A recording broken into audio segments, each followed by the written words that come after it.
Welcome to this featured panel presentation. We have three speakers this afternoon I'm about to introduce. The title for this panel presentation is The Quest for Purpose, the Collegiate Search for Grand Goals and the Good Life. I'm currently interim dean in the School of Education. My name is Terrell Saxon. And the format for today, I will introduce these panelists in the order in which they're going to come to the podium and present. They'll each have about 20 minutes or so, and that will leave us with 20 to 30 minutes for questions at the end. So if you think of questions as they're presenting, then write those down or remember them, and we'll get to those at the end. Okay, so our first speaker is Kendall Bronk. And Kendall Bronk is Associate Professor of Psychology in the Division of Behavioral and Social Sciences at Claremont Graduate University. She is a developmental psychologist interested in understanding and supporting the positive development and moral growth of young people. Work in her adolescent moral development lab is currently focused on creating and testing interventions for fostering purpose among young people, on understanding the development of purpose among marginalized youth, and on learning how global political and economic events influence young people's views of the future and their role in it. Her work has been funded by the Spencer Foundation, the John Templeton Foundation, and the Fulbright Foundation. In addition, she has helped define and outline the parameters of the exemplar methodology, an approach to empirical research that provides insight into exemplary or highly developed forms of growth. She is the author of The Purpose in Life, a component of optimal youth development, published in 2013. Following Kendall will be Tim Clydesdale. Dr. Clydesdale is professor of sociology at the College of New Jersey, where he has taught since 1996. Previously, he was assistant professor of sociology at Gordon College. He is the co-author with Kathleen Garces Foley of The 20-Something Soul, Understanding the Religious and Secular Lives of American Young Adults, published in 2019, which is drawn from more than 200 interviews with young adults, as well as a national survey of 1,880 individuals. He also wrote The Purposeful Graduate, Why Colleges Must Talk to Students About Vocation, published in 2015. And The First Year Out, Understanding American Teens After High School, published in 2007, as well as numerous academic articles. He has also been invited to speak at dozens of colleges and universities across the United States. Finally, our own Dr. Perry Glanzer is Professor of Educational Foundations and a resident scholar with the Baylor Institute for Studies of Religion. He is a co-author, most recently, of The Quest for Purpose, the Collegiate Search for a Meaningful Life, published in 2017, and Restoring the Soul of the University, Unifying Christian Higher Education in a Fragmented Age, also published in 2017. Some of his past books, all co-authored with Todd Ream, include The Idea of a Christian College, A Re-Examination for Today's University, which was published in 2013, Christianity and Moral Identity in Higher Education, published in 2009, and Christianity and Scholarship in Higher Education, published in 2007. He was awarded Templeton Foundation grants for two major projects, one of which was Character, Virtues, and College Students, a pilot study. Second was College Students Search for Meaning and Purpose, What Role Does Student and Institutional Identity Play? In addition, Dr. Glanzer has co-authored or authored over 75 journal articles and book chapters on topics related to moral education, faith-based higher education, and the relationship between religion and education. So let's welcome these folks.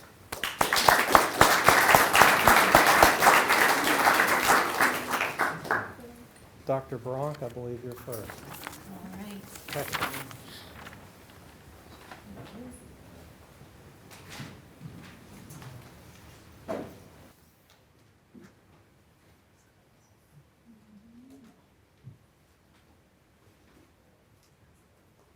And then I can use this to scroll through.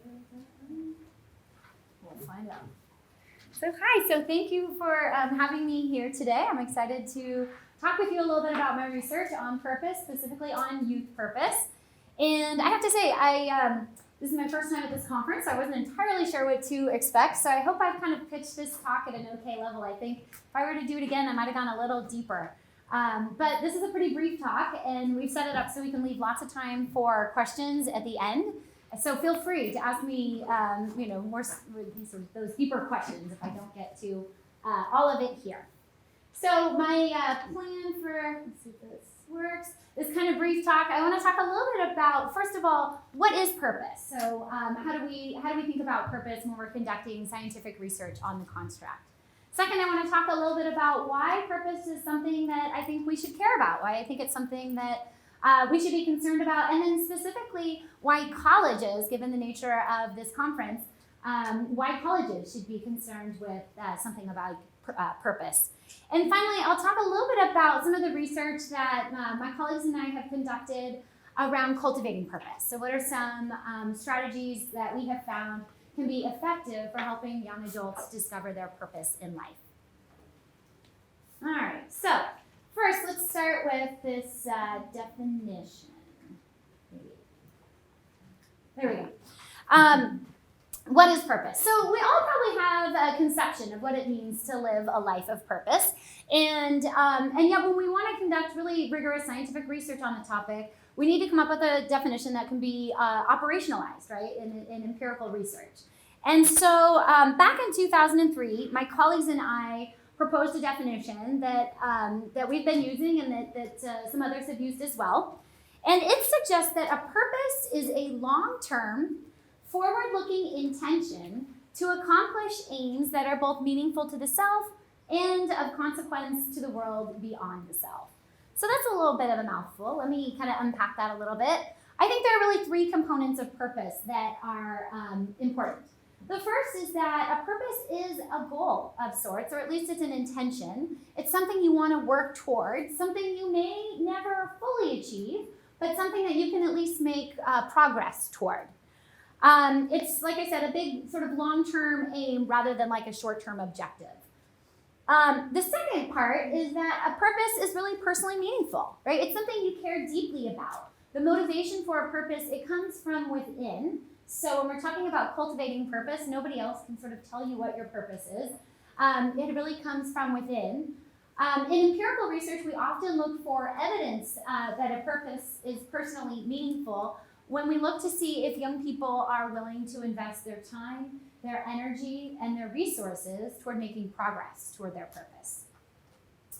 And then the third really key component of purpose is that in addition to being meaningful to the self, it's also of consequence to the world beyond the self. And what I mean by that is that the motivation for pursuing a purpose in life is that it gives you a way of making a contribution or of giving back in some way to the broader world.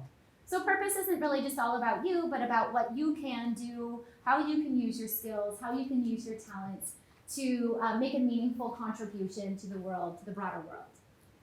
So I have a compass up here. I do think that purpose serves a really important sort of orienting sense of direction. It points you in a particular direction, helps orient decision making and planning and things like that. Based on this definition of purpose, we find that young people discover purposes in a variety of different places and a variety of different intentions or pursuits. Young people often find purpose in pursuing careers that will enable them to make a meaningful contribution to the broader world. Other people find purpose in creating artistic projects that maybe change the way people think. People find purpose in living out the tenets of their faith. We also find people find purpose in serving their families and contributing to their communities and in enacting social and political change that's really meaningful to them. So lots of different ways to lead a life of purpose. So why should we care about purpose? Why should purpose be something that is significant to us, something that we care about? Well, for a variety of reasons. One of the first is that empirical research finds that purpose is actually very much connected to physical health. Individuals who are leading a life of purpose are much more likely than individuals without a purpose to report a variety of indicators of good physical health. So for example, individuals with purpose report improved cardiovascular functioning, lower levels of chronic pain, and even better sleep. So there was a recent study that found that individuals with purpose report fewer sleep disturbances at night, meaning they sleep more restfully, than individuals without purpose. So I find that kind of remarkable.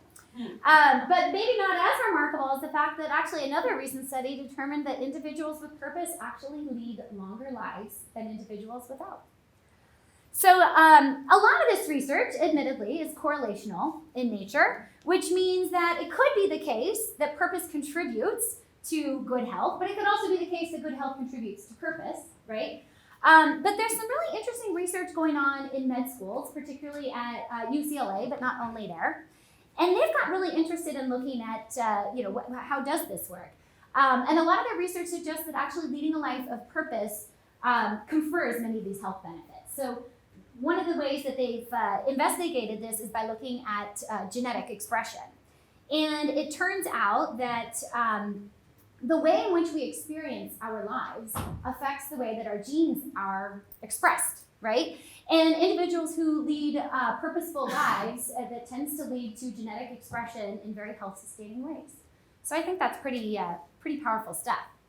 Beyond physical health, or perhaps related to that, we also find that individuals with purpose report being psychologically healthier and better off than individuals without purpose.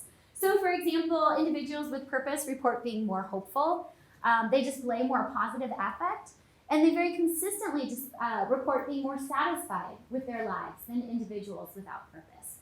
This probably makes sense since we know that there are lots of connections between our physical and psychological health. But even still, sort of beyond this, always when I do this, I feel like I'm selling like Ginzo knives. But wait, there's more.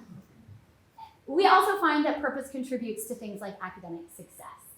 And so a variety of indicators of academic success, things like grit and resilience and an internal locus of control. Those are all things that individuals with purpose are much more likely to report than individuals without.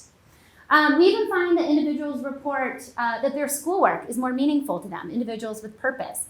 And I think this makes sense, right? Because if it's the case that we know what we want to accomplish in life and we can see how what we're doing in school is going to help us get there, it makes sense that academic experience would be more meaningful, right? Clearly, leading a life of purpose is really associated with a wide range of positive health outcomes. So we think for those reasons that it's something we should be thinking about. But beyond that, it turns out it's also pretty rare. Most young people actually cannot articulate a clear purpose in their life or purpose for their life. So among early adolescents, we find that only about 1 in 10 can report a clear purpose or report having a clear sense of purpose in their lives. About 1 in 5 high school students reports leading a life of purpose, and about 1 in 3 college-age students. So if you continue that research across the lifespan, we find that purpose continues to be really more of the exception rather than the rule. And so I think taking those two findings together, that leading a life of purpose is a really good thing, right, a beneficial thing, and yet it's a very rare phenomenon, suggests that this is something that we might need to look at and think about, what can we do to maybe help young people identify a purpose for their lives. And this is something that we got interested in doing in our lab. And when we did, we actually thought about it, purpose is a long-term kind of commitment, right? We don't see children reporting on purpose. I think it really wouldn't make sense for young children to be making long-term commitments to things, and they're not cognitively equipped to even think in the sort of abstract ways and the hypothetical and deductive reasoning that are required to seriously consider a life of purpose. But from adolescence really onward, people can and do lead lives of purpose. So we thought really hard about where it is that it would make the most sense to intervene. Where in the lifespan would we want to consider interventions to help cultivate purpose? And for a variety of reasons, we ended up focusing on really adolescents and young adults, so primarily high school and college-age young people. And so I want to talk a little bit about why it might make sense to think about purpose during the college and maybe even the late high school kinds of years. So one of the primary developmental tasks of young people, for young adults, is identity formation, right? I'm a developmental psychologist, so you knew identity had to come up at some point. During this stage, during identity development, young people try on different roles, they explore different career paths, different romantic paths, things like that. And as they explore these things, they're often reflecting on, who am I? Who do I want to become? But we find that at least some young people are also asking, what do I want to accomplish in my life? And that's really sort of the purpose question. And that purpose question and the identity question seem to be very related. I think Erik Erikson was really the first one to propose that purpose formation and identity development were related concepts. And since then, there's been an awful lot of empirical research that links purpose formation with identity development. So a fairly recent paper came out that actually showed that as adolescents and young adults move through the process of identity development, they're sort of lockstep going through the process of purpose formation, at least some subset of them are. So the first reason that I think it really makes sense for colleges to focus on this issue of purpose is that young adults are really developmentally prepared to be thinking about these kinds of things. And then a second reason, and I'm sure this is quite related to the first, is that cultivating purpose during the college years and searching for purpose during the college years actually seems to be a fairly satisfying experience. So my colleagues and I conducted a study a few years ago, and we were looking at the search for purpose and having identified a purpose in life. And we looked at that experience among adolescents, among college-age youth, and among midlife adults. And what we found was that having identified a purpose in life was associated with life satisfaction at all three stages. So people who know what their purpose is are much more satisfied with their lives, regardless of which life stage they're in, at least across those three stages. But the search for purpose was really only associated with life satisfaction among adolescents and young adults. Midlife adults who were still searching for a purpose in their life reported that it was a very unsatisfying experience. It was very troubling to still be searching for your purpose. And so I think that that's a second reason to consider cultivating purpose during the college years. It's likely to be more of a satisfying kind of experience. So for these two reasons, I think that it does make sense for colleges to care about cultivating purpose among young people. And this is where we in our lab and many others have sort of focused some of their efforts, particularly around intervention studies. So I want to talk a little bit about what we have learned around cultivating purpose. So some of these findings come from my own research and some come from research conducted by my colleagues. And the first thing that I want to share with you is one of the first sort of forays into purpose cultivation was, of course, totally accidental, because that's how a lot of good research is done. My colleagues and I were conducting a very early longitudinal study on looking at purpose among young people across the US and Canada. We administered over 1,000 surveys to young people, and the surveys were really designed to assess the prevalence of purpose. We wanted to get a sense of how many young people reported having a clear sense of purpose in their lives. From that over 1,000, can't remember exactly what the number was, over 1,000 though, we randomly selected a handful of these individuals, I think maybe 50 or 60 of them, to participate in interviews about purpose. And these were just randomly selected, but we wanted to hear more about what does purpose sound like? What does it look like in the lives of young people? How do they talk about it? And the interviews were a lot of fun to conduct, mostly because the young people kind of loved it. We had a number of them who would call us up after and say, I've really been thinking about this conversation that we had during this interview, and I'm wondering, can you send me that audio file, or can you send me the transcript from that interview? Because I said some good stuff, and I want to hang on to that.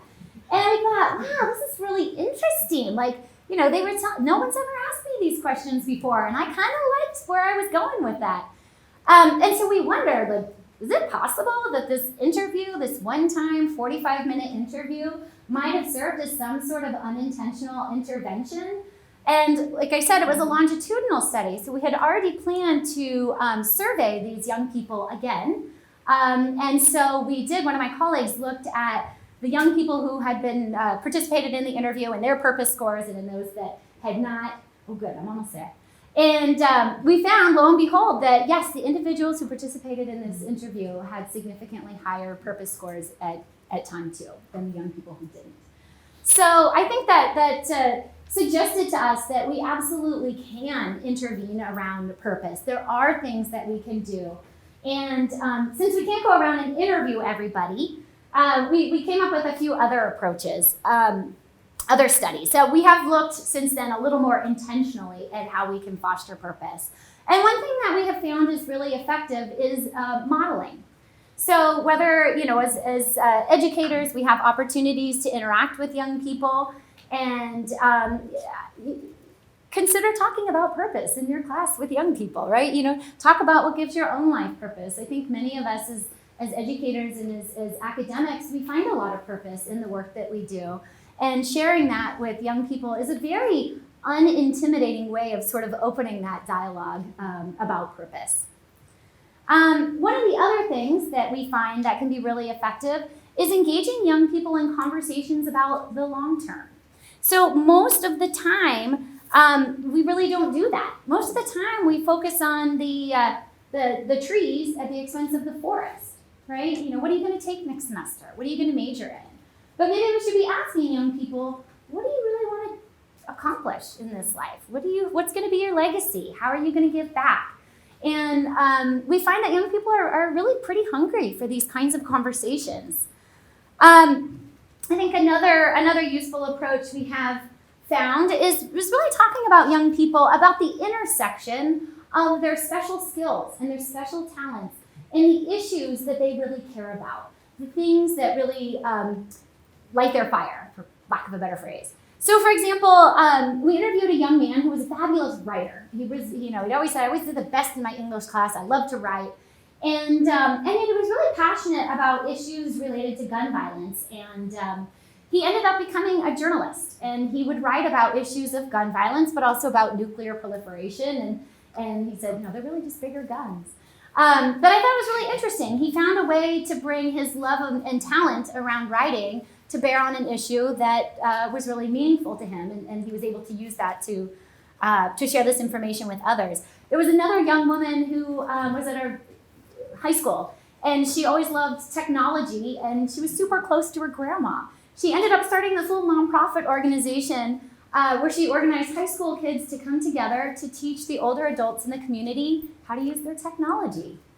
Kind of a brilliant idea, right? So again, like technology, older adults, you might not think about how you could really draw those two things together, but I think with a little bit of creative thinking, you can.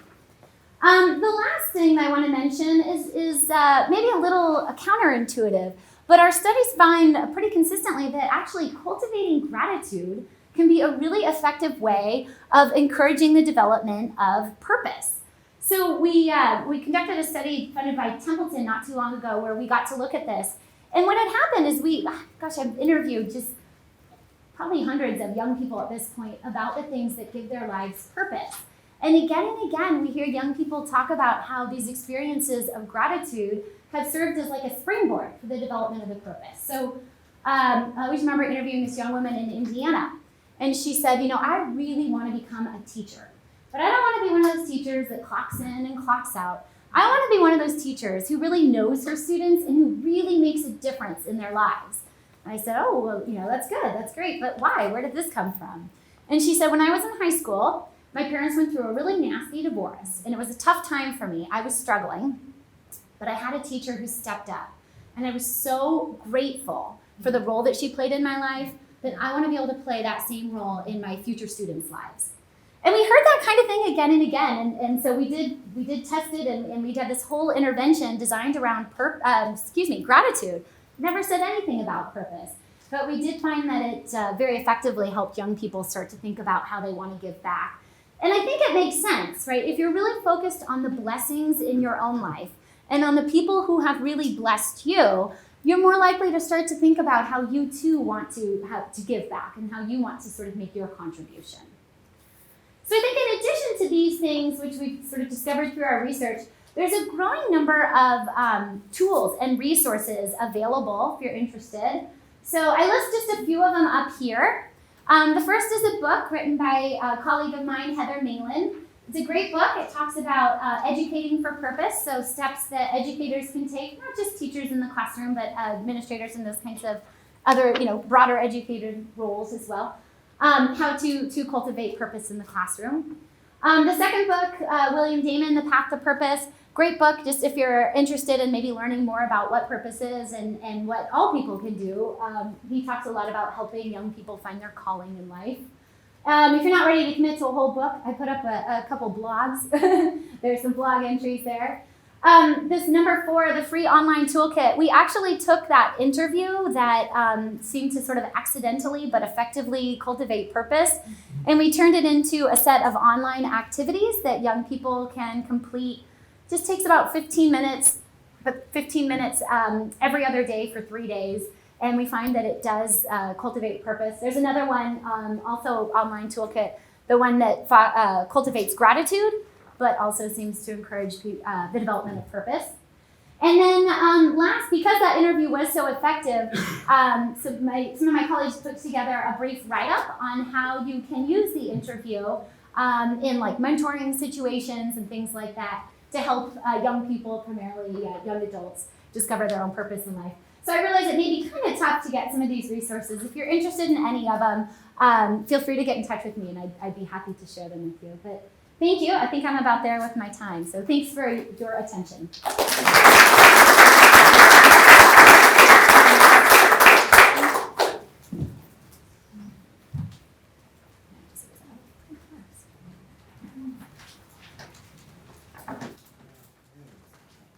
Thank you, Kendall. That was kind of the perfect setup, I think, to where I'm going to be going with my remarks this afternoon.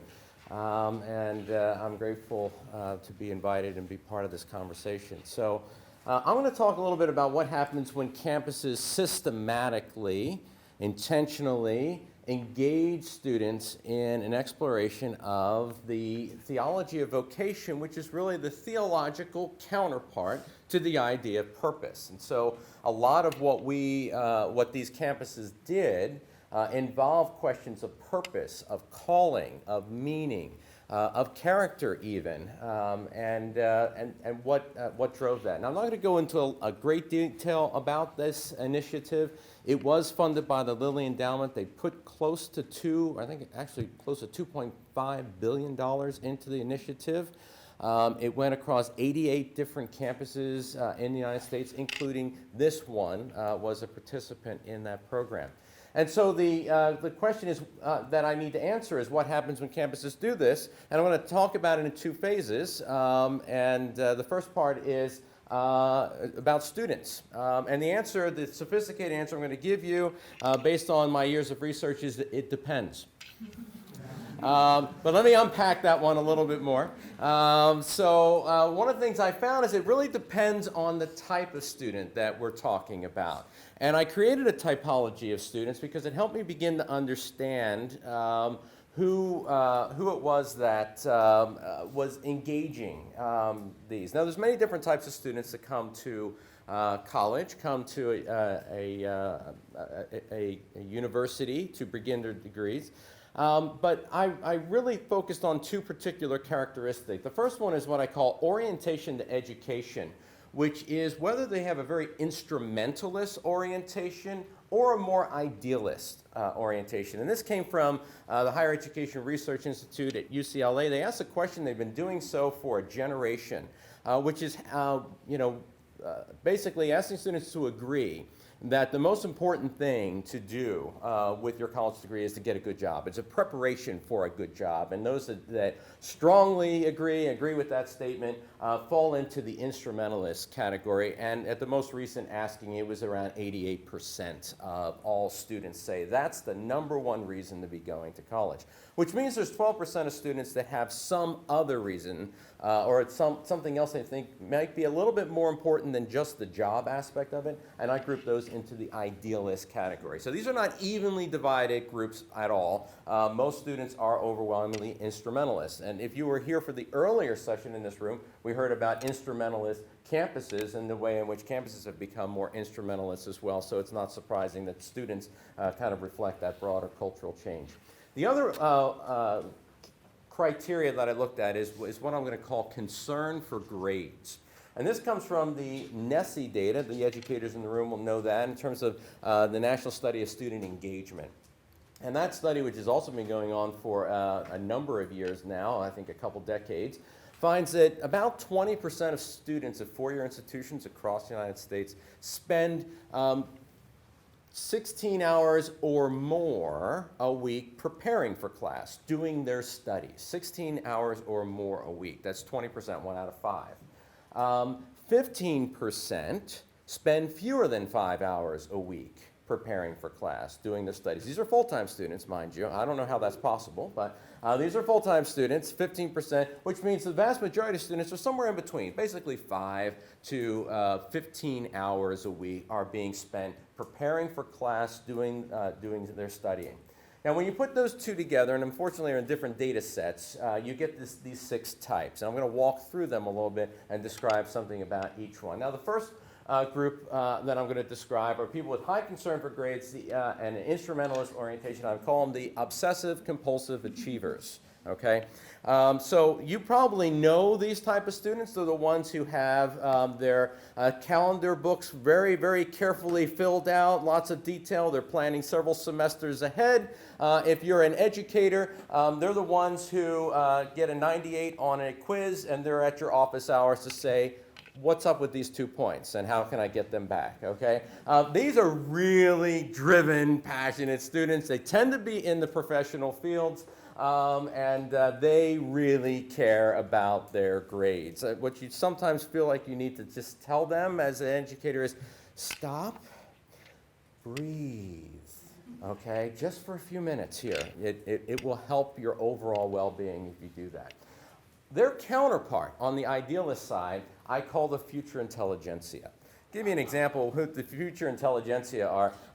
As an educator, I remember a student came up to me one time at the end of class and said to me, "Did you see the documentary on PBS the other night?" And I said, "Excuse me, could you stop? I want to videotape this conversation. I need to cherish this for the rest of my life because this is not going to happen again for another 5 years." No, but they come up there. They're the ones that go to conferences like this, even when they're not required to. They're the ones that engage in the life of the mind. They go and ask their professors, "Wow, this is really great. Could you give me more things to read about this?" This is we love these students as professors because, well, it's a pretty simple reason. They're us. They're us, just a younger version, right? And they're just so passionate about what they're studying. It's a small group of people. We're talking about 1% of the student population probably falls into this category, but boy, do they make our lives worthwhile, right? So that's the future intelligentsia. This next group over here with a moderate concern for grades and instrumentalist orientation, I call simply utilitarians. These are students who, if they have any option between an A or a B or a C grade, they prefer the better grade. But the way I would say it is they approach life in a set of boxes. They have this kind of a box of effort or energy that they can put into their studies. They're not going to put more than that in because they have family issues or concerns. They've got a job. They have friends. They have many different things they're doing. And so there's a very utilitarian sort of orientation to their studies. They're approaching it to get the job done, get the degree. Kind of their motto might be, it's the degree, stupid. I got to get the degree at the end of this. And hopefully good grades, but it's not the primary driver. This is, I would say, really about 50% of all students really fall into this category, like probably 50% of all Americans do. They're very utilitarian in their approaches to life. Their counterpart on the idealist side are what I call the reforming activists. So these are folks who have a passion and energy about something that really matters to them, but it's typically outside of the academic disciplines. It may be that they're passionate about political engagement. It may be that they're passionate about gender issues. They may be passionate about their religious identity and about sharing their religion with more people. There's a number of different things they could be passionate about, but they want to change the world.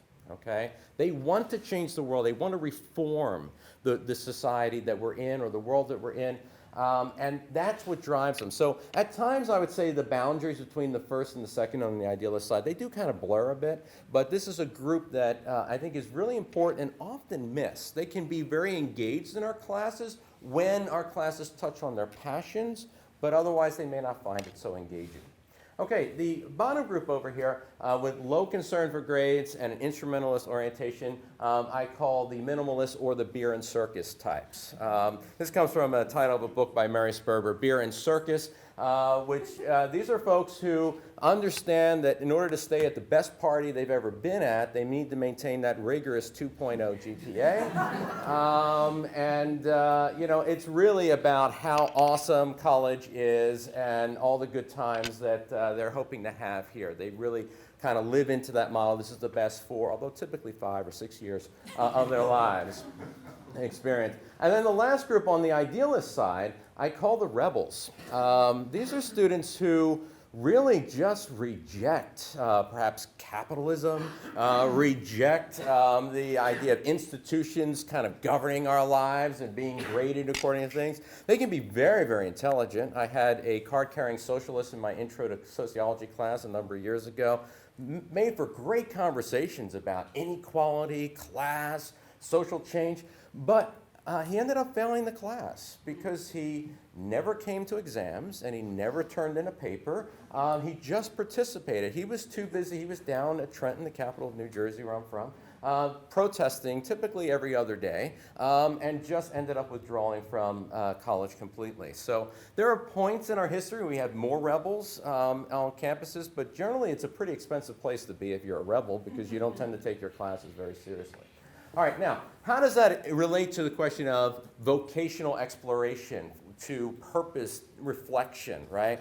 What I can tell you is that the two groups here that are over, oh, this is not going to show up on that screen. Anyhow, the two groups that are over on the right side towards the top, the future intelligentsia and the reforming activists, these sorts of conversations affirm this group at the core. They are so passionately interested in things, and so they hear a conversation about purpose and vocation, and this is so affirming to them, and it's so important for them to be a part of these things. They're usually the very first folks that kind of come to these talks and participate in these programs and get involved. So that's that group of folks. But that is together, you know, you're talking about maybe 10% of all students, right? The other group, I would say, that then gets involved would be the obsessive compulsive achievers and the utilitarians, who would find they're feeling this pressure to complete a degree. The obsessive compulsive achievers to get a really high GPA, so they go on to grad school. And these programs, these conversations would give them a chance to kind of step back a little bit from feeling like they're on that treadmill, racing really fast, to think about why are they on the treadmill in the first place? What are they doing on that treadmill? What is it they hope to accomplish out of this? And so these programs became really popular as kind of this is a bit of a slogan, but a safe space or just a comfortable place in which to reflect on and think about these things. Oftentimes they'd spend time here and they would decide to go back and continue to pursue the same field, but sometimes it would lead to some changes. On the whole, minimalists have little use for vocational reflection. Purpose exploration, that's not something you tend to party over. However, every year, every semester, sadly, a certain number of minimalists find themselves waking up in an ER or waking up in a jail. And they would suddenly find that, wow, I think I need to start doing things differently. I need a change. And sometimes they would find their way over to these programs, these conversations, and deeply, deeply engage them.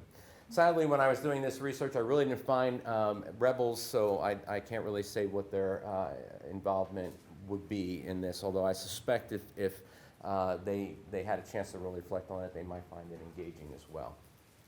All right, now, let me take to the other side of the equation. In order for these programs to get to students, they had to pass through faculty and staff. Faculty and staff are the ones who are going to engage them in these conversations, in these explorations. And in this, I created a typology as well, but I do it a little bit differently. So first of all, I just kind of, these are work organizations. I mean, for students, this is kind of where, if they're residential campus, they're living all the time. But for those that are faculty and staff, these are work organizations. In a work organization, you can have an orientation in terms of your daily work pattern of being hyper busy, and just scrambling, kind of like the obsessive compulsive achiever student was. These folks are really just very, very busy doing so many things, or kind of stuck in a rut, kind of been showing up the same job, the same office, doing the same thing, day in and day out. And that's a continuum that I think you'll find people in a work organization arrayed along. Now then I intersect that with another one, and here it's the famous one of a cosmopolitan, in terms of their orientation and occupation. That is someone really thinking about their occupation and the wider field it's in, the profession they're in, the orientation to that, occupation in the world.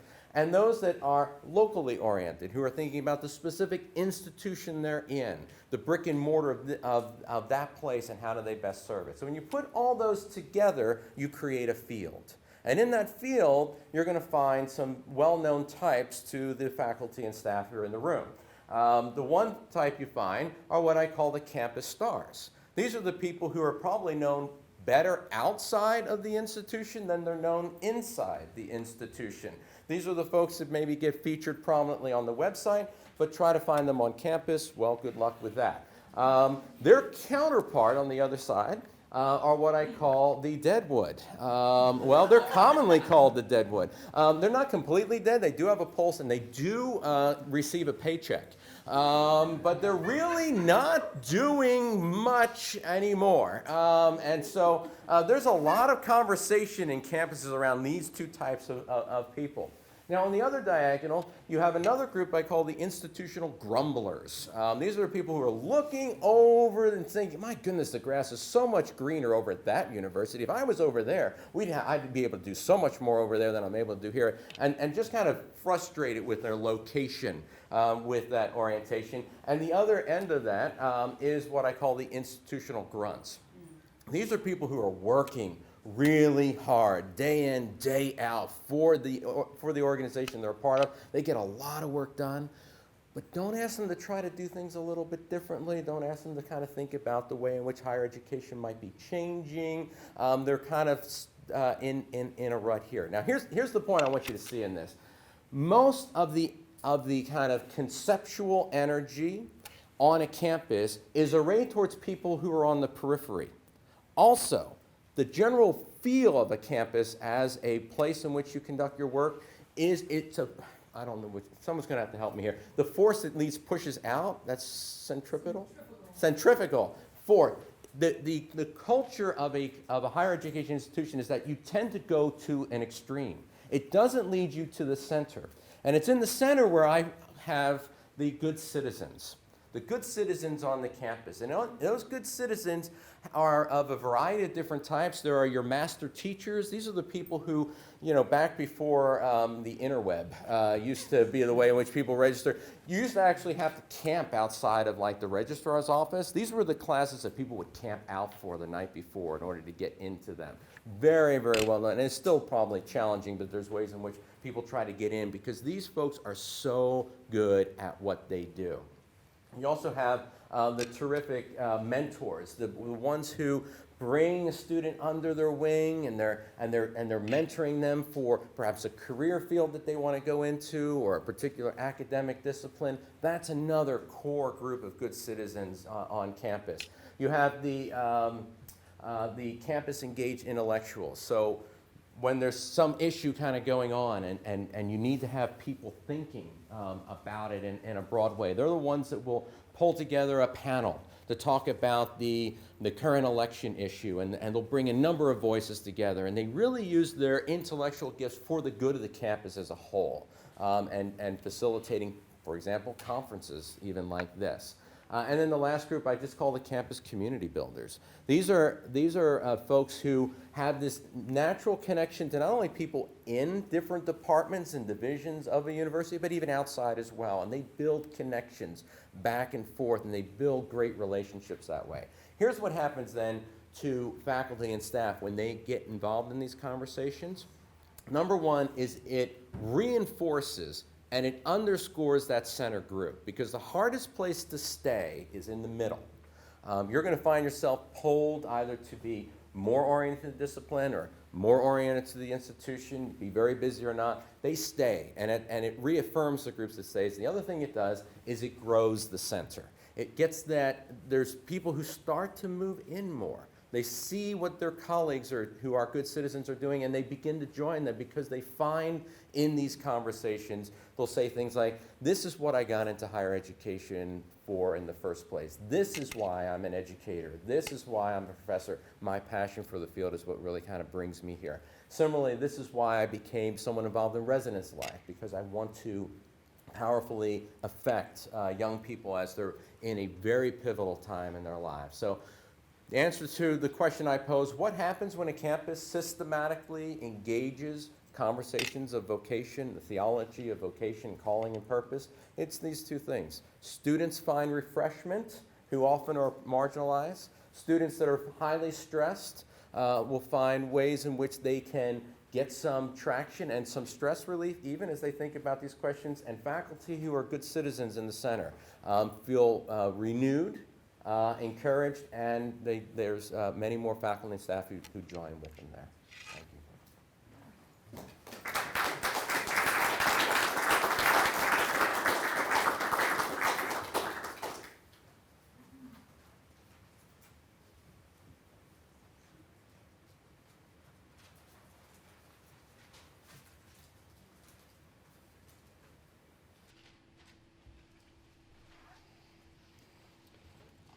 All right.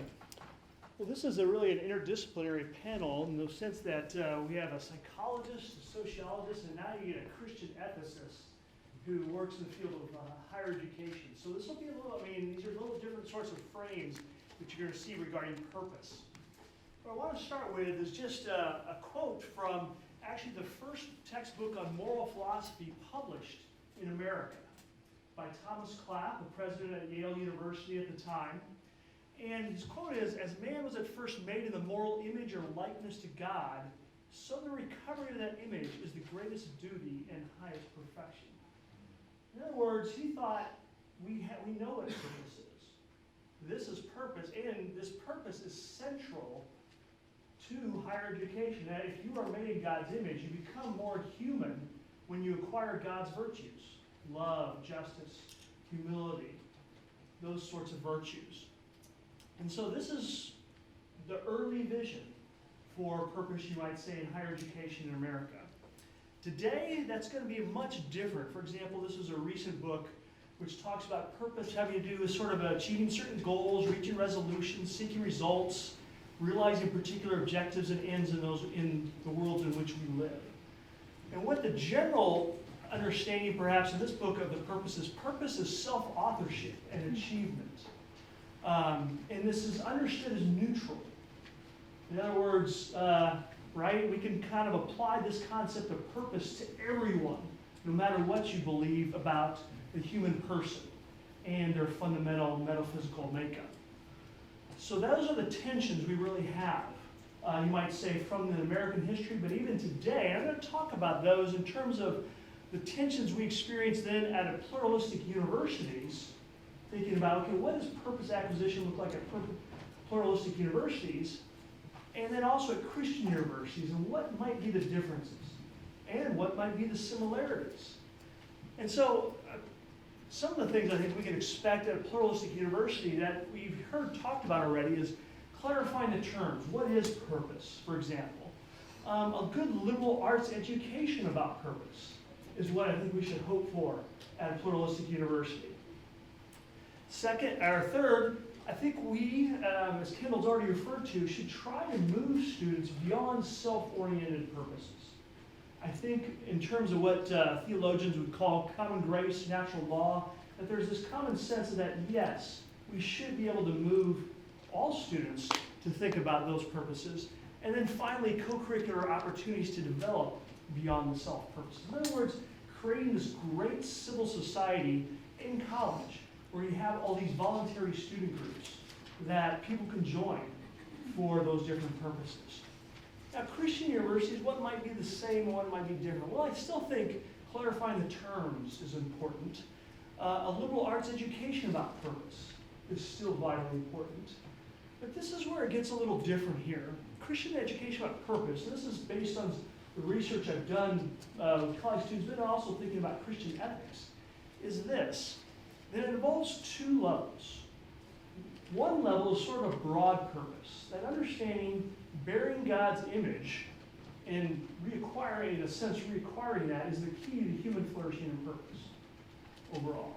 Acquiring God's virtues, you may say. And the second one then is education about vocation. A more particular individual purpose is involved there. But it's particularly framed a different way than sort of self-authorship. It's understood as responding to perhaps a calling on our lives from God. It's thought of perhaps as co-authorship and not self-authorship. And then as a result, there needs to be sort of a two-level mentorship that takes place at a Christian college campus. One, at this larger level, about what does it mean to reacquire the image of God? Does it involve conversion, sanctification, to use theological terms, but then also mentorship and vocation. What does it mean to be an excellent Christian chemist, for example? What does it mean to be an excellent Christian in a certain other area of purpose to which you're called? Maybe leading a nonprofit. And then, of course, in the co-curricular, that might involve different sorts of things in the co-curricular.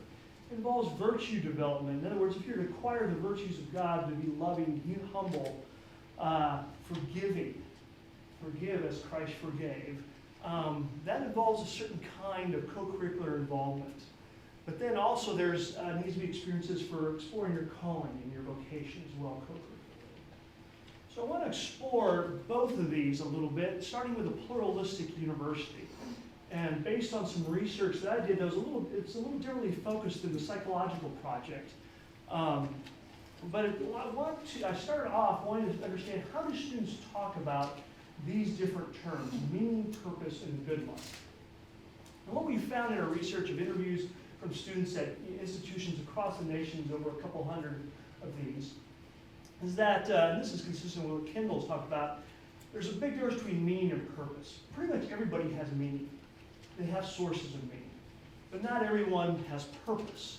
Purpose is much more focused for these students. They may not think of it in terms of the psychological definition that was given, but also to purpose, and this is very important that I'll uncover later, it's different for secular and religious students. And this is sort of broadly speaking, particularly theists and non-theists, I might say. But then finally, also, there's this interesting thing. Students talk about the good life much differently than they talk about purpose. When students talk about purpose, they're kind of more focused and thinking about, changing the world, perhaps, or investing in the family or serving other people. When they talk about the good life, they talk about, I want comfort, I want 2 to 3 dogs. Usually, for some reason, 2 to 3 dogs is trendy now.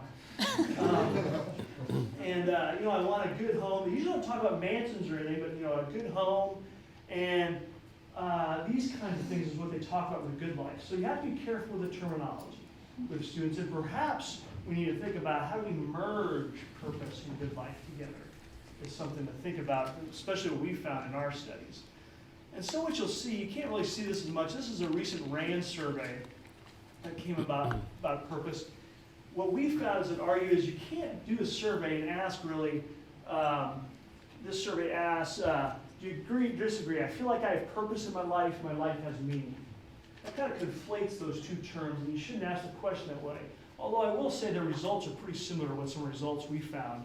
Particularly, for example, religious people have more purpose, African Americans have more purpose, these sorts of things. All right, so what are the purposes that students have? Well, basically, purpose in life is pretty easy. There's about 10, 11 different purposes that students have, that people have. Now, there's a few outliers, Some of them have been mentioned, but there are these: happiness, family, relationships, friends, to serve other people, accomplishments in general, career, etc. I'm going to unpack, we organize these types of purposes into three basic types that we saw. The first type we would call the individual achiever.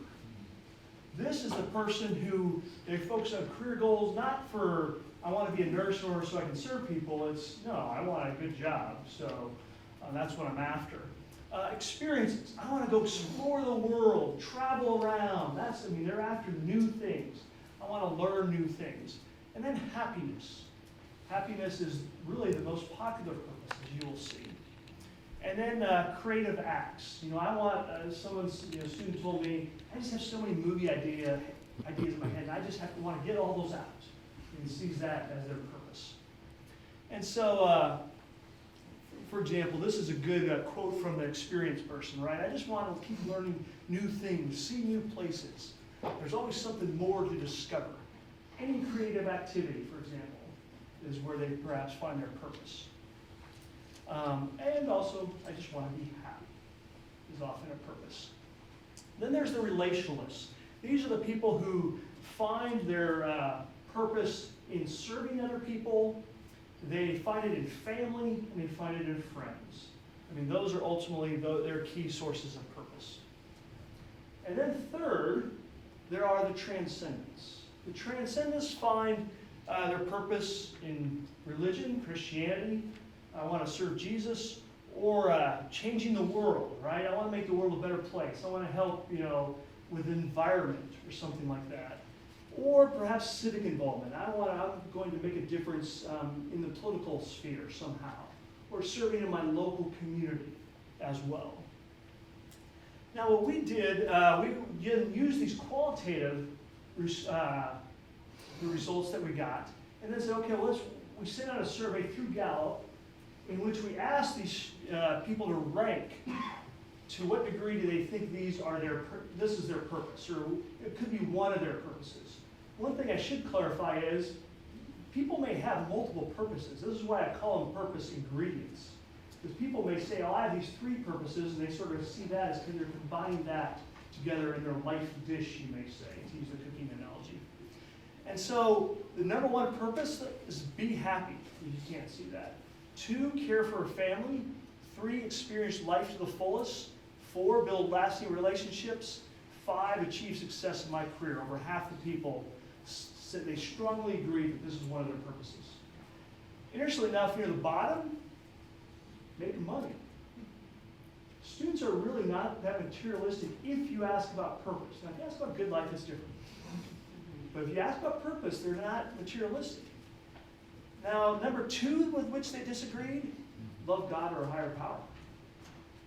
1/4 of the students said that is not my purpose.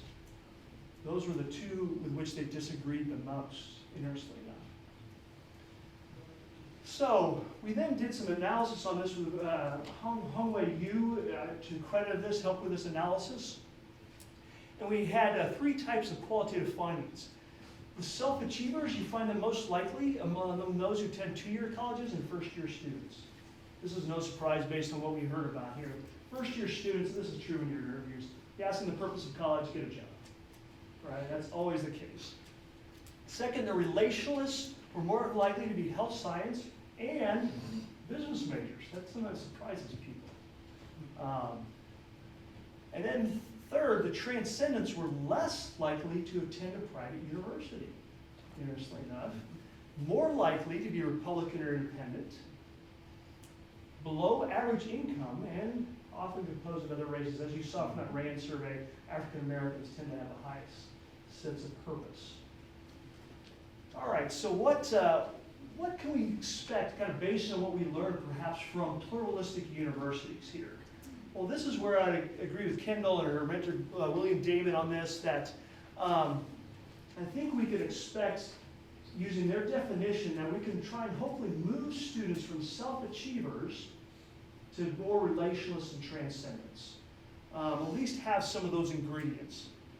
Now, I will say, this definition an approach to purpose is going to be more pragmatic. I mean, you're in a state institution. State institutions are not supposed to tell you what your purpose is. Really, right? I mean, this is part of the beauty of democracy. When I studied in Russia and, in the communist countries in Eastern Europe, they tell you what your purpose is. So this is going to be more non-metaphysical, right? There's no sense in which humans are made in the image of God, and so that determines a purpose, right? It's going to be more of a self-chosen autonomous, and there's not going to be as much as a substantive focus in this kind of setting for a pluralistic university. And you have to understand those are the limitations of a pluralistic university and how to think about purpose often. How? I think you heard some of the hows you heard. One of the other things that we found in our research is, of course, friends are the main way that the conversations about purpose happen. I have up there Cardinal Newman that was mentioned in the talk last night. Cardinal Newman has this famous quote. He says, if I had to choose between a university that had all these great professors and had nobody living on campus, or had a bunch of students all living on campus who really didn't have any classes, I would choose just all the students living on campus. Because he says just the richness of the conversation that would happen there. And we found that true. And when it came to purpose, it was especially among friends and relationships and roommates. How about talking with faculty outside of class? Nope. Students, when I did this study, it just crystallized something I'd always realized, or I slowly recognized this as a professor. Students really don't want to talk to you that much about the deep things of life. Really. They want to talk with their friends about what you said in class, but not you. And this is what we found to be the trend. Mentors, 65% of the students that we looked at had none. No adult mentors. I don't know any adults in college. I don't know what this person thought the faculty were.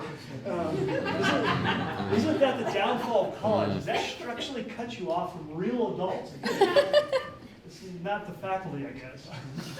Not really adults. No. Okay, so if we really want them to develop other or transcendent purposes, this is a controversial statement. Encourage them to become religious. Now again, the studies we do are not causational here, but why do I say this? Well, these were what we found. Self-achievers were more likely to be evangelical or non-religious. Relationalists were more likely to be evangelical. Transcendents were more likely to be evangelical or Protestant. The relationalists were less likely to be non-religious. The transcendents, understandably, were less likely to be non-religious. The relationalists consider religion important. The transcendents consider religion important. The self-achievers are less likely to attend religious services. And the transcendents, understandably, more likely to attend religious services. And you notice, compared to the last sort of set of correlations, this was much more extensive. All the correlations tend to be in this area. So, obviously, key aspect in relationships of purpose there. This is part of what we found really is what you have with the non-religious is they feel the weight of having to create a purpose, right? I mean, meaning making takes effort. And so you get this kind of quote here from this student that says, some of these people kind of cast off their religious heritage. So they say, yeah, it's the tough part is I still have to figure out what gives me purpose. Our purposeless students were also disproportionately non-religious in this study. And again, it's the weight of, I'm the sole creator of purpose. The sense of, they don't even draw upon traditions as much, kind of just even general secular traditions as much. The religious, however, had this two-level thing going on here. First, they had this sense of, I have a purpose, a meta-purpose, you might say. It's God's plan, or that sort of language. God has a plan for me. However, individually, I may not have a purpose, but that doesn't worry me as much. Because I have a big meta-purpose, but maybe not a personal calling or vocation yet. Or perhaps they did have a dual purpose, and they would talk about it that way. So they had this two-level way of talking about purpose. For example, this student says, it's given me a very clear, that's what I'm meant to do, and that's sort of the outline, and then I color in between the lines. Right? Notice they're not the individual self-creator here. I think someone who didn't have that, it would be a lot more confusing and intimidating to try and come up with a whole image, going back to our first quote, and the colors in between. Right? There's this sense in which there's this outline, this image of who we are to become.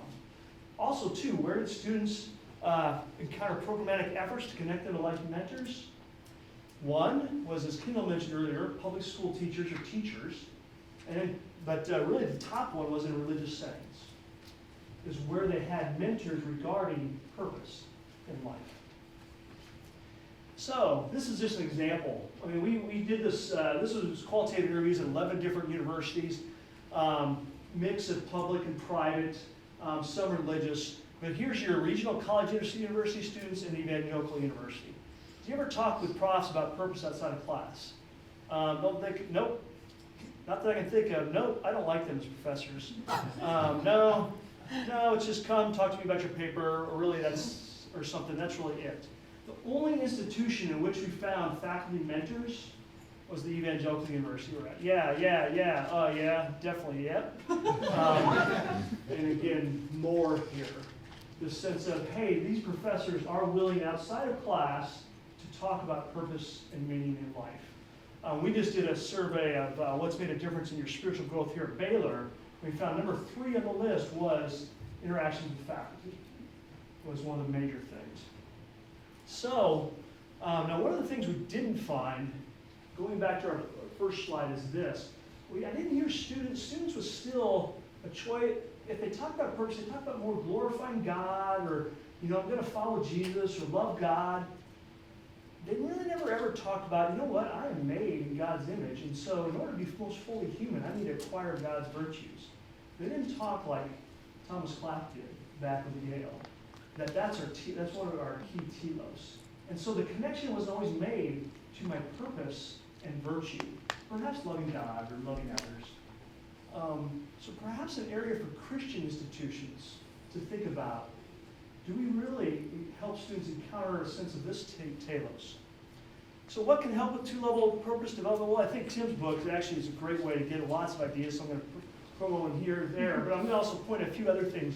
First-year seminars, I think, are key. I saw it key among students, because they come in being utilitarians largely, and if you can get them to go, oh, higher education is more than about getting a job. And we saw the students like, hey, they took a first-year seminar like this, it's like, oh, it's about human flourishing, becoming a better human being.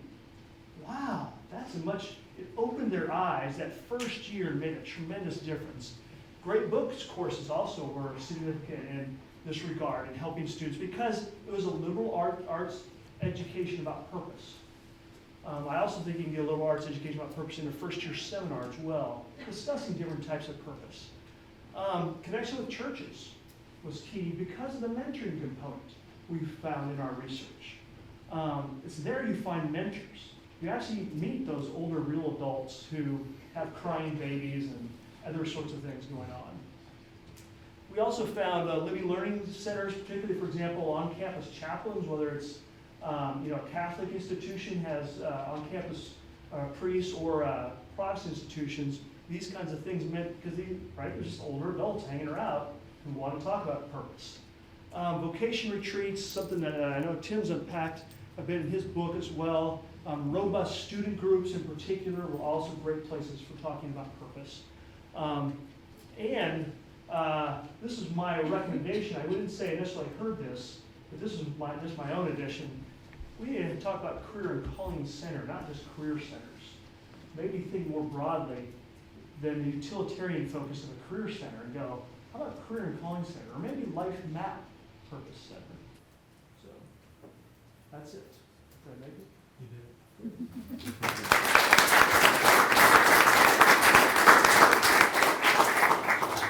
Well, if you have questions, fire away. We have experts. Yeah, I've got a question really for Kendall. I teach at California Baptist University School of Business. I run a senior capstone seminar. The last year or so, they're all utilitarians. Well, 95%. And the seminar, a piece of the course is graded, and they have to talk in class about purpose, identity, meaning, this kind of thing in their lives. And a question that I'm still wrestling with, and it showed up as a paradox in your talk, and I think you can maybe resolve the paradox, and this is the paradox. Early on, we heard that purpose comes from within. But then later, we heard some examples of purpose being developed, and they were all examples of discovering purpose based on experience, or gratitude was vicarious experiences. So we heard experience as the illustrations, but at the beginning, we heard it comes from within. I think that can be resolved. But this is something a lot of 21-year-olds wrestle with. And so could you address that? Yeah, so I think when I say purpose comes from within, what I mean is I think it's pretty hard for someone to tell you this is going to be your purpose. And so it's still that recognition that this experience was meaningful to me and I care about it and I'm going to figure out a way to incorporate it into my life. And so I think it's kind of interesting because you're talking about how religious contexts can make available a purpose. I still think they can't tell you this is your purpose, because if somebody doesn't buy into it or they don't agree to it, it's not going to be your purpose. But that is definitely an advantage of a religious context, is that it has these purposes sort of swirling around, right? Like you do have a purpose in a Christian belief system. And for some people, they will grab a hold of that. And so it comes from within because they've decided they bring it in, basically. They've decided, yes, this is for me. So it's not to say that experiences don't matter. Experiences matter a ton, and the context matters and all of that. But what I mean is nobody from the outside can tell you this is necessarily going to be your purpose. If they did, like you were talking about in communist parts of the people may well say, okay, well, this is what I'm doing, but we wouldn't see that as it probably wouldn't necessarily have the same motivational force. It might say this is what I do because this is what I was told to do, but whether or not you really buy into it is determines whether or not it's a purpose. If you're saying yes, I agree and I care about this and I'm going to work really hard at it, then yeah, it might become a purpose for you, but that's from within your own motivation. So does that make sense? Yes, a very helpful response. Good. Thanks for the question. Could you talk a little bit about the relationship between narrative and purpose? How often are purposes articulated in personal narrative among the students that you studied? And also, do you see narrative and sort of narratival approaches as good interventions to sort of developing purpose? I'll jump in on that one, although I think we probably all have something to say there. But what I found in the analysis of the campuses that did this, those that really emphasize story and telling stories, what they would call your vocation story, having the older adult mentors tell their vocation stories often so that younger adults could hear them, for younger adults to be telling stories and then reflecting on stories. Stories was really pivotal.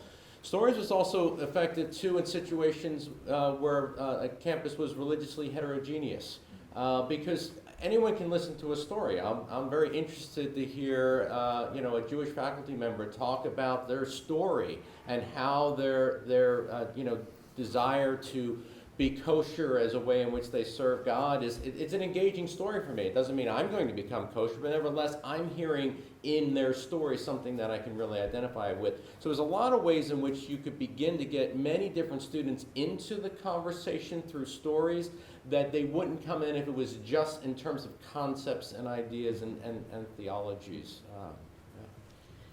Yeah, I too, I think the stories are really powerful, and I think the interview that I talked about that ended up sort of unintentionally cultivating purpose, I don't think it's that on the spot everybody was like, it's this, I found out the answer. I think it's more that we went through this conversation and we helped them sort of put into place the pieces of their story that were sort of swirling around but hadn't really been organized in a coherent sort of way before. And so I think, to be honest, that's a lot. I mean, I guess deep down I really have a belief, which is probably that we all have a purpose, and really what we need to have is this opportunity to think about it and to sort it out and to reflect on it and to organize it and to figure out how we're going to act on it. And so for me, a lot of it is the pieces are often there and they just need an opportunity to write that story. Yeah, on my end, I'd just say, for most students, when they say their purpose maybe is, because I want to serve God for what He's done for me, well, you don't understand that unless the story is told about God or even the image of God. How do we know what love looks like? God's love looks like. The only way you know that is through a story. And so really it becomes a real epistemological key to understanding purpose for a lot of the students. This is a question for Dr. Clydesdale. Jessica Robinson, thank you so much for what you shared. To start off your talk, you mentioned that vocation is the Christian parallel to purpose. Could you explain a little bit more about what you mean when you said that? That's a good question, and you're gonna call me out of my sociology safe zone into the world of theology, and I suspect I'm probably gonna bumble about here, but maybe there's others who are theologians can participate in this. When the Lilly Endowment first launched this, they very much launched it very focused on this idea of theology of vocation and exploration of the theology of vocation from whatever tradition the campus kind of had its origins in. What I found is when I went on the ground to kind of study that is certain places, for example, especially the Catholic colleges, vocation was just a non-starter as a word. Because if you're Catholic and you're talking about vocation, you're talking about being a priest or nun. Don't even start talking to an 18 or 19-year-old about being a priest or nun. There's one. If I said there was 1 out of 100 that's future intelligentsia, there's like 1 out of 10,000 that's interested, I think, in that conversation. So they immediately kind of shifted it to the idea of discernment, of purpose. They used synonyms in making that conversation. But I would say they were always, those synonyms may have been used a bit more. For them, it always kind of rooted back down to the theology of vocation. So that's where I'm saying these terms kind of came from in terms of the conversation.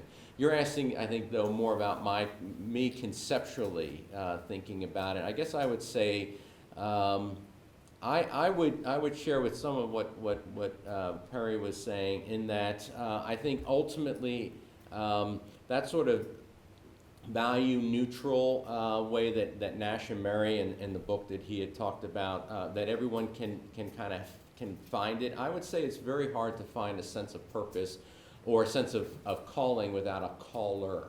You need to have a caller, and you have to have something you're called to for it to kind of make sense. I think if you're only listening within, this is probably where my Presbyterianism comes out. I don't know that everything that comes from within is going to be all that good, and or to and let me just end on this. But it was I'm blanking on the host at Northwestern University. Stephen Colbert was giving a talk, and he said this was just a great line. He said, "You're always told follow your passion, pursue your dreams." He says, "What if your passion and dreams are stupid?" And I think there's something to that. I mean, you need to have some checks and balances against that, and to me, theology of vocation begins to get you there. But Thank you. sure. I have a question, and I guess it's mostly for you, Tim, but I'd be curious on everyone's thoughts on it. So, with your kind of ideas of different types of students and your cool chart there, I often am thinking about how do we design interventions or programs that would reach students, and do you think that you would want different types of interventions, like Kendall might have mentioned, for different types of students? So would gratitude be better for one of those types versus a more direct intervention for another? Have you thought about that? Yeah, that's a great question. I haven't really thought about that in a systematic way. I think it'd be very interesting to kind of put together what Kendall's saying and what I'm kind of saying and think about how those match up. But I really do think certain types of programs appeal to certain types of students more than others. Yeah. And I think the biggest problem is that most of the faculty and staff who are designing them kind of fall into those idealistic categories, and so they often don't think about things in a utilitarian way. And so it probably would do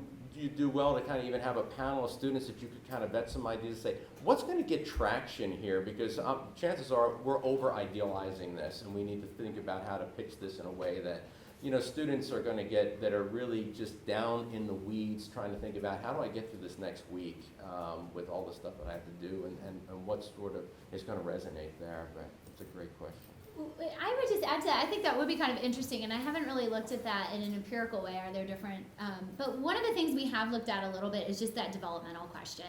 And so although I would say there are going to be certain interventions that are going to speak better to different populations, I also think there's such a developmental question here that young people, if they're not ready for purpose, it doesn't really matter how many interventions you hit them over the head with, they're just not there yet, and that's okay. And if young people you can just tell when you sit down and you have these interviews with people, there are some of them who have just been waiting for this conversation, and it almost doesn't matter what you say to them, they're so ready to kind of pull these ideas together. So I think that yes, there probably are different interventions that are going to speak better to different kinds of, based on individual differences and all of that. But I also think a big part of it is just developmental. And if they're developmentally ready, it's just so much easier. They're right there. And that's why I think about like young adults. I mean, there's even purpose research that says that individuals in the years that end in 9, focus on purpose goes way up. Because you're talking about turning to a new decade, and it's this idea of transition. And right, we see that purpose, they're so much more ready for interventions their senior year than the freshman year because they've just made a transition. Now they're just trying to settle in here versus senior year anticipating a transition. So I think that I wouldn't underestimate the importance of timing and development as well. But then again, I'm a developmental psychologist, so go figure. Well, I think you would get the utilitarians by appealing to some of the things you mentioned earlier. Hey, you want to get better sleep, higher grades, live longer? That's a good point. Yeah, I think that would matter too. Come to our interventions. Yeah. And I found that sophomore year was really the sweet spot for these conversations too. The first year is really just focused on learning how to be a college student and how to navigate this whole new kind of world and institution and friendship circle you're in. And the deeper questions are very much pushed to the side for most students. The sophomore year opens that up. It's interesting. Curricularly, we just don't have anything like a sophomore seminar. Yeah. I mean, there's nothing there for that. Yeah. Okay, I think we have time for one more.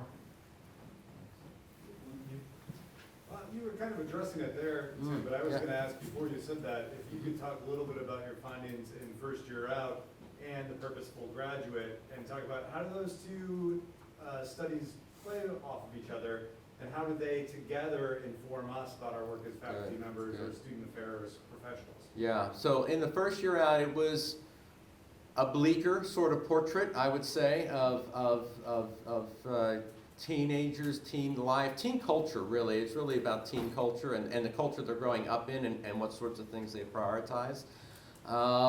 And so there's a great way in which the Purposeful Graduate was a chance for me to kind of now see a different side of the story and the way in which you could begin to see some traction being made. And so for me, one of the things I really did see, and as I was saying, is the sophomore year really was the sweet spot. The first, if you put a lot of effort into the first year, you could get some gains. There are some people, who, I guess to use your phrase, who are ready for that conversation. I'd say about 1 out of 5 would be my guesstimate of what the rate was, but most are not ready for it. It opens up, I'm not saying this is like blown open. I agree with your numbers that it doesn't suddenly go up, but it opens up a bit more. Let's say maybe those numbers go up by another 50% in the sophomore year. It doesn't present typically as a question of purpose. It presents as, I don't want to be major X anymore, and I don't know what I want to be, and that's really the tip of an iceberg of who am I, right, under that. Who is it that I want to be? Who do I understand myself to be? And that opens up the question, and it's sophomore year when people, I think, are really starting to get ready for that. So I really think of the Purposeful Graduate really being about the sort of social context, and are there ways in which we can maximize social context and social institutions that encourage flourishing, recognizing that unfortunately for the vast majority of students, the overall current of American culture doesn't lead to these sort of deeper reflective moments. No, you can't. Yes. So, I was thinking back to a number of years ago, I was in a faculty meeting with a couple hundred folks, 94, a long time ago. It was a Christian school, and they said that their main goal was to break down the images their students had of faith coming in and help them understand where they might be misinterpreting or misunderstanding things. And then I thought about my undergraduate experience and how most of my faculty were trying to teach me about postmodernism and the relativistic world we live in. And so I guess over time I've come to see many faculty as more the challenge than the students. And I just wondered if you could speak to, it's one thing to teach students to have purpose. I actually enjoy doing that and find that fun. But how do you communicate to faculty that this is important? Yeah, that's something where I try to, when I talk on campus, one of the things I try to do is emphasize to faculty that most of the time, the way you think about your students is from that perspective of being that 1% of people who really just stayed up at night late doing extra homework because you were deeply engaged by it, and the vast majority of students aren't like you, and that's a real shock for a lot of faculty to hear that. But in new, so I do like to do that. And then the other thing I said I had to eat a really big piece of humble pie, which was when I heard students over and over again tell me they learned far more outside of the classroom than they ever learned inside of the classroom. And this is at college, right? I mean, this is where, you're supposed to be learning all this, but they'll tell you again and again, far more learning is happening outside, which means to me also that faculty need to learn to respect the staff as the co-educators that they really are here, because they're the ones there at 3 in the morning when the student's having the meltdown and I'm asleep in bed and I'm not dealing with it at all. But they're the ones that are there dealing with that issue and really, intervening in a way that can be helpful. So those are things I try to relay, but I agree with you. Faculty can get in a real narrow kind of frame about what they're doing and what their classes are for. Just a note of interest to me, we've had national surveys on these issues like spirituality and purpose of students and faculty. We haven't had them of staff.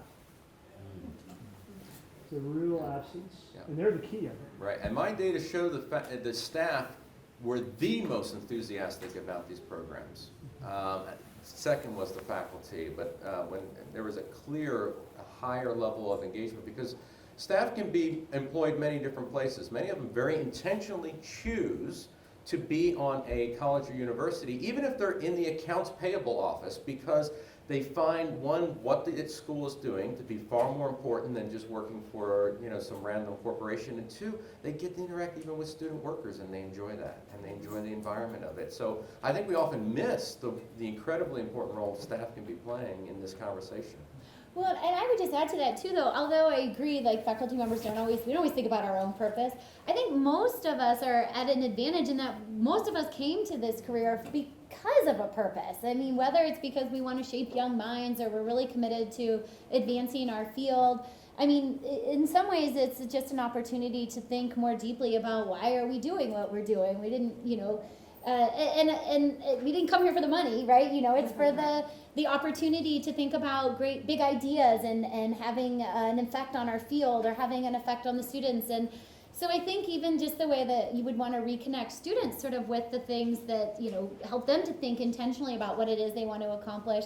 We can have those same conversations with staff or with faculty, and being at a academic setting, I think is a big advantage, because most of us have pursued this field for some reason that is probably purposeful at its core. So it might be, you can't just take that for granted, but at least if you dive in and have those conversations or explore it a little, there probably is a purposeful reason somewhere in there. That would be my hunch anyway. Okay, well, thank you all for coming, and let's